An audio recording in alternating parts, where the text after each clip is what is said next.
Welcome to social research of India. आज के video में हम लोग समझेंगे कि मौर्य साम्राज्य की स्थापना से पहले जो भारत के ऊपर विदेशी आक्रमण हुआ था, यानी डेरियस वन और सिकंदर महान का, उनके बारे में हम लोग समझेंगे। जब भी हिस्ट्री से क्वेश्चन पूछा जाता है तो इनसे 2-3 क्वेश्चंस मिनिमम रहता ही है, जो कि काफ़ी छोटा टॉपिक है। इसको आप आसानी से समझ जाएंगे। पूरा वीडियो को देखिएगा। इसमें बीपीएससी लेवल तक आपका कोई भी एग्जाम है तो आसानी से आपको क्वेश्चंस मिल जाएंगे। बार बार इसमें से पूछे भी गए हैं, वो भी क्वेश्चंस को हम दिए हैं। तो आप अंत तक देखिएगा वीडियो को, आप जरूर समझ जाएंगे, कोई डॉट्स नहीं रहेगा। अगर आपके अंदर कोई डॉट्स रहेगा तो आप जरूर कमेंट्स बॉक्स में पूछिएगा। तो विदेशी आक्रमण है वो डेरियस वन ने किया था, जिसको भारत में दयाबाहु कहा गया उस समय, दयाबाहु प्रथम। ठीक है। डेरियस वन 522 ईसा पूर्व में भारतीय क्षेत्र पर आक्रमण किया और उन्होंने पंजाब राज्य को जीत लिया। इसके बाद आता है डेरियस वन के बाद आता है सिकंदर महान, जिन्होंने पूरे यूनान की जीतने के बाद उनका मन हुआ कि वो भारत के ऊपर आक्रमण करें। ठीक है।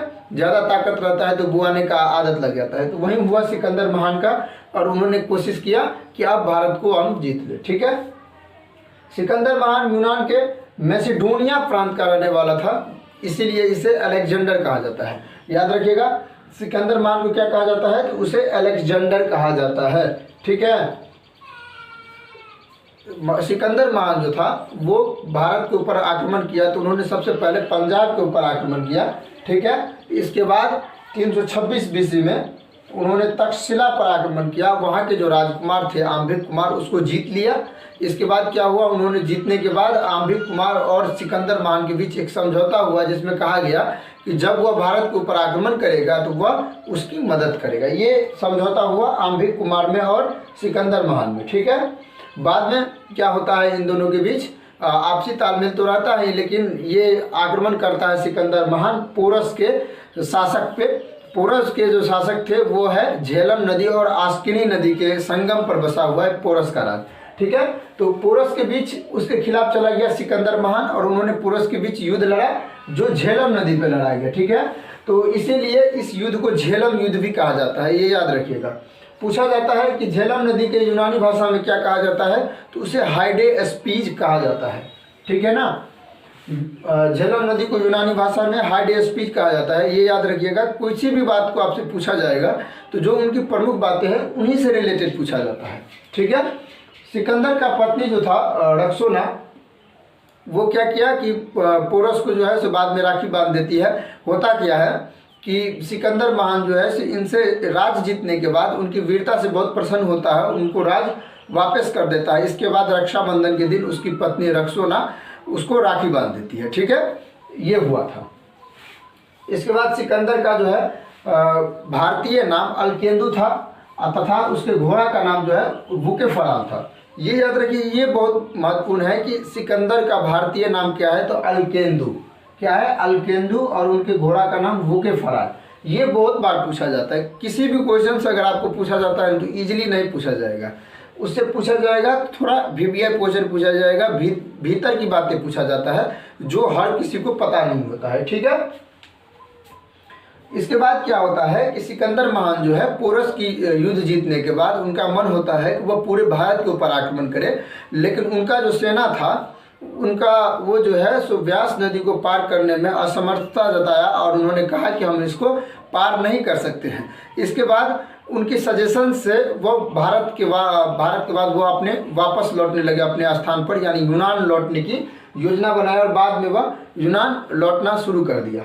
होता क्या है, यूनान लौटने के क्रम में 323 बीसी में उनको बेबीलोन में मृत्यु हो जाता है। ये बेबीलोन जो है अफ्रीका में है, वहाँ पर उनका मृत्यु हो जाता है। ठीक है।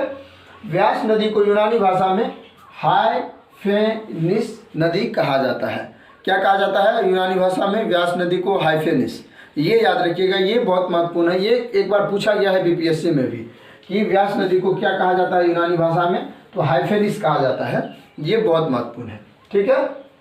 इसके बाद सिकंदर का गुरु कौन था, सिकंदर का गुरु अरस्तु था, और अरस्तु का गुरु कौन था, तो वो था सुकरात, और सुकरात का गुरु कौन था, तो प्लूटो। ये बार बार पूछा जाता है हर एग्जाम में, तो ये याद रखिएगा। सिकंदर का गुरु कौन था, अरस्तु, अरस्तु का गुरु कौन था, सुकरात, और सुकरात का गुरु कौन था, प्लूटो। ये याद रखिएगा। ये सारी जो है काफ़ी महत्वपूर्ण बात है। इसमें से अगर आपको पूछा जाएगा तो ये पूछा जाता है कि भारत के ऊपर सबसे पहला विदेशी आक्रमणकारी कौन था, तो डेरियस वन था। कितने ईस्वी में, 522 ईस्वी में। किसको जीता, तो पंजाब को जीता, ये याद रखिएगा। इसके बाद दूसरा आक्रमणकारी सिकंदर महान हुआ, उन्होंने सबसे पहले पंजाब के ऊपर आक्रमण किया। इसके बाद तक्षशिला को जीता, ठीक है, कितने ईस्वी में, 326 बीसी में, ठीक है। इसके बाद उन्होंने पोरस के बीच युद्ध लड़ा, किसके, कौन से नदी के किनारे, झेलम नदी के किनारे, जिसे झेलम युद्ध भी कहा जाता है। झेलम को क्या कहा जाता है, झेलम नदी को यूनानी भाषा में हाइडेस्पीज कहा जाता है। इसके बाद उसकी पत्नी का नाम क्या था, तो रक्सोना था। भारतीय नाम क्या है, सिकंदर महान का अलकेंदु। घोड़ा का नाम क्या था, तो बुकेफराल, ये याद रखिएगा। व्यास नदी को क्या कहा जाता है, हाइफेलिस नदी कहा जाता है। और वह भारत से वह कब लौटने लगे, 323 बीसी में। उसका मृत्यु कहाँ हुआ, तो अफ्रीका के बेबीलोन में हुआ था।